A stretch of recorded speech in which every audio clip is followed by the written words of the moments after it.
আসসালামু আলাইকুম। ডক্টর ইউনুস সাহেব, আপনাকে জানিয়ে দিতে চাই যে বাংলাদেশে আপনার জন্য কিন্তু দেশ স্বাধীন হয় নাই। দেশটা স্বাধীন হয়েছে অসংখ্য মায়ের বুক খালি হওয়ার পরে। তো আমরা বলতে চাই, আমাদের প্রবাসী ভাইরা যে এত কষ্ট করে দেশে টাকা পাঠায়, কিন্তু প্রবাসী ভাইদের নামে যে মিথ্যা চার করছেন এবং শুধু তাই নয়, প্রবাসী ভাইদের যে মিথ্যা আশ্বাস দিচ্ছেন, এটা কিন্তু ঠিক নাই। তাদের মন নিয়ে আপনারা সিনেমিনি খেলছেন।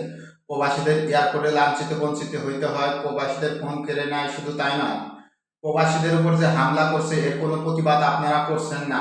আর ওখানে দায়িত্ব দিচ্ছেন যে সকল ইন্ডিয়ার দালাল তাদের। আপনাদের কি কাছ থেকে আমরা এটা আশা করি নাই যে আপনারা আসিফ নজরুলে বসাবে। ওই শোরের বাচ্চা হচ্ছে এক নম্বর দালাল। ওই শোরের বাচ্চা মুখে বলে এক কথা, কাজে করে অন্য কথা। কেননা বিগত বছরগুলো তো হাসিনা খারাপ থাকার পরেও দেশে দেশে কিন্তু এত টাকা দেওয়া বিমান ভাড়া ছিল না।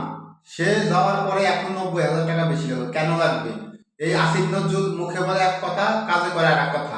এই শুয়োরের বাচ্চাকে অতি দ্রুত থেকে ক্ষমতা থেকে হটান, নাইলে কিন্তু আমরা প্রবাসীরাও কঠোর হয়ে দেশে রেমিটেন্স পাঠানো বন্ধ করে দেবো। আমরা কারো ভয় পাই না। আমরা ঘাম ধরানো টাকা দিয়ে দেশে পাঠাই। নিজের জীবনের মায়া ত্যাগ করে আমরা বিদেশে পড়ে রয়েছি। টাকা কামাই করে দেশটাও উন্নত করব এবং পরিবারের মুখে হাসি ফোটাবো। আমরা যারা প্রবাসী আছি, এরা যদি দেশে থাকতাম চুরি চামারি করতাম, সন্ত্রাসের সাথে জড়িয়ে পড়তাম।